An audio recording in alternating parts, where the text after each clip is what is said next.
Começa agora. Antes e depois da lei. Os direitos e deveres do cidadão brasileiro e os passos da justiça.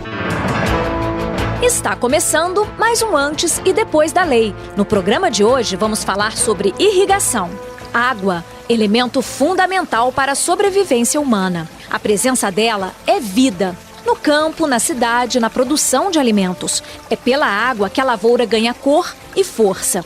As técnicas agrícolas não são novas, mas antes das regras que tornaram o reaproveitamento da água uma política de Estado, não havia planejamento. A população ficava à mercê dos fenômenos da natureza.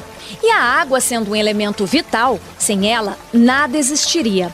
O agricultor Gilmar Araújo entende bem disso. Sem água não tem como produzir. Todo o processo de produção passa pela necessidade de água, e não é pouca água. Você tem ideia do quanto se gasta de água para produzir um único repolho? O especialista da Embrapa, Valdir Maruelli, responde. Só um exemplo em termos de quantidade de água necessária, por exemplo, assim, em média geral, para se produzir 1 quilo de repolho, a gente precisaria cerca de 70 litros de água. Já se a gente pensar para produzir 1 quilo de alho, já precisaríamos de 700 ou mais litros de água. Para entender melhor a importância da água e a gestão do seu uso na produção agrícola, principalmente, é preciso entender duas grandes revoluções que a humanidade passou: a agrícola e a industrial. Na Idade Média, o trabalho manual foi substituído por máquinas e a água estava lá, fazendo tudo funcionar em sintonia. Nos séculos X e XI, foi a vez da roda hidráulica abastecer grande parte das propriedades.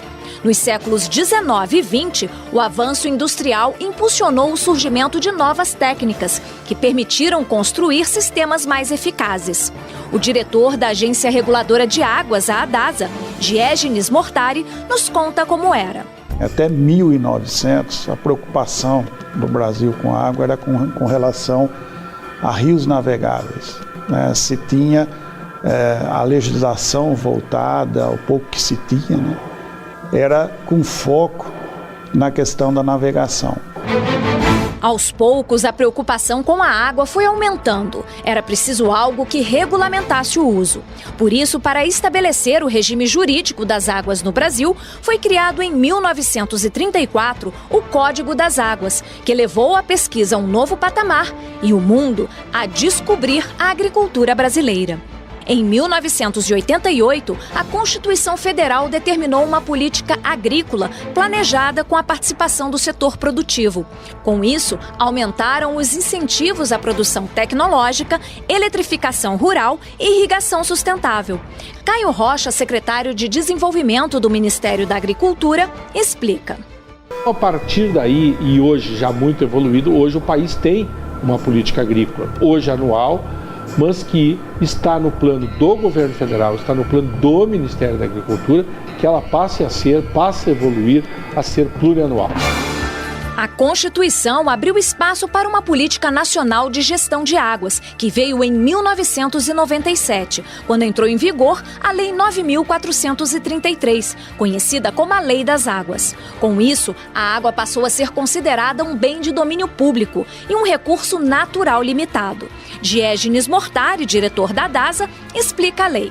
Com esses fundamentos novos, cria um sistema de gerenciamento de recursos hídricos, definindo então um papel mais social e participativo da sociedade na gestão dos recursos hídricos. Com essa criação do sistema, a lei trouxe alguns instrumentos básicos que haveria de ser desenvolvidos.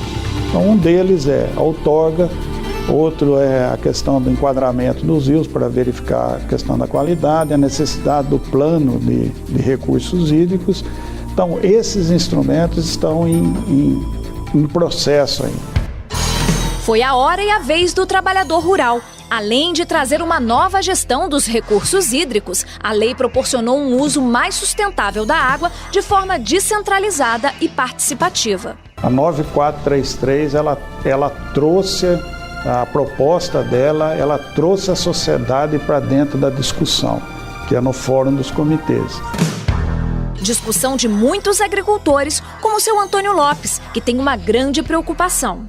que o rio venha a secar uma hora, a gente fica sem... Estou muito preocupado que venha acontecer isso, acabar tudo. É como a gente vai sobreviver.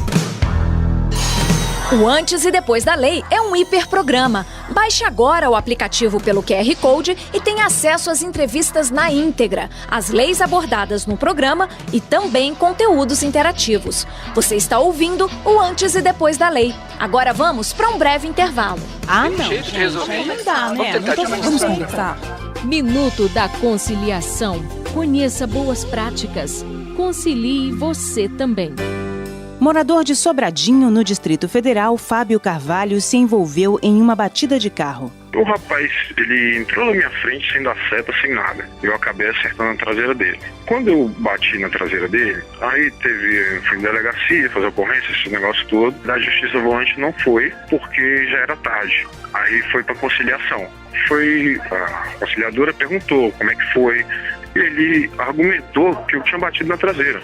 Fábio explicou que não teve culpa e que o rapaz deveria pagar a franquia do seguro do carro. Acabou que no final a gente fez a conciliação dele pagar o seguro, porque ele estava errado. E esse é mais um caso resolvido pela conciliação. Elaine Borges, do Superior Tribunal de Justiça. Minuto da Conciliação. Conheça boas práticas. Concilie você também.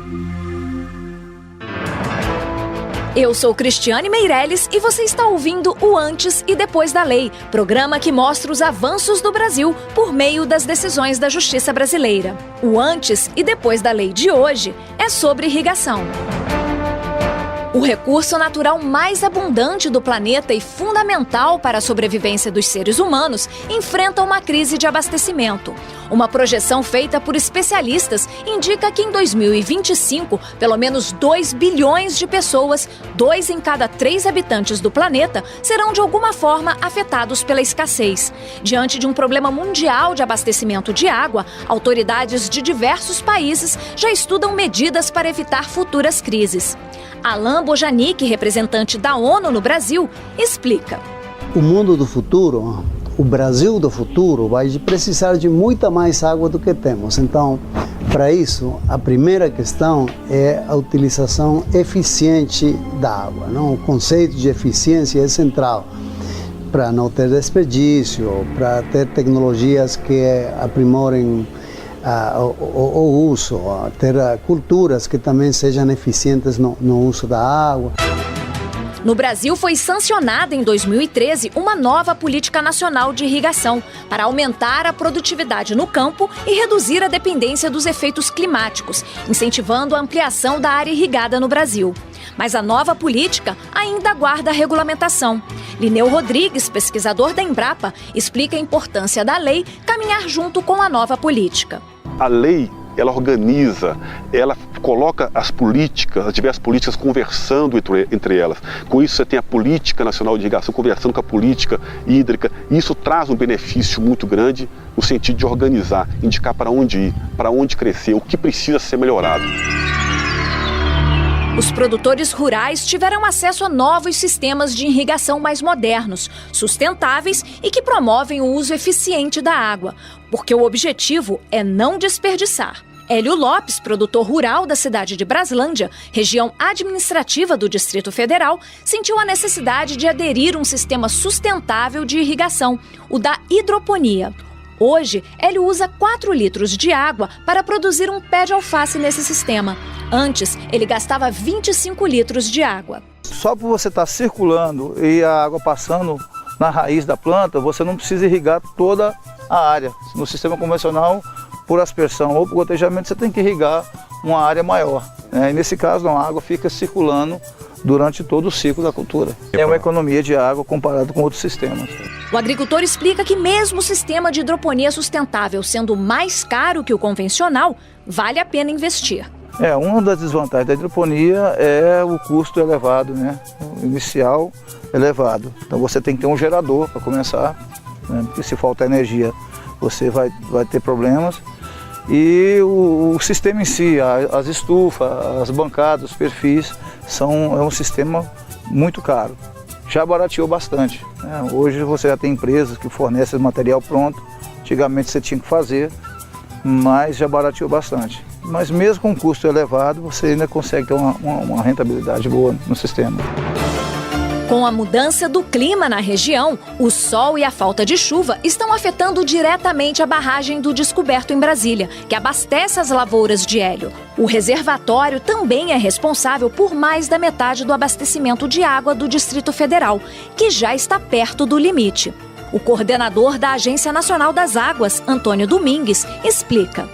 Nós precisamos avançar nessa questão também de armazenar mais água para poder nós termos tranquilidade de enfrentar esses ciclos que a gente passa de muita seca, de 2, 3 anos, como nós estamos vivendo no Nordeste e estamos tendo já 1 ano e pouco de seca muito profunda no Sudeste.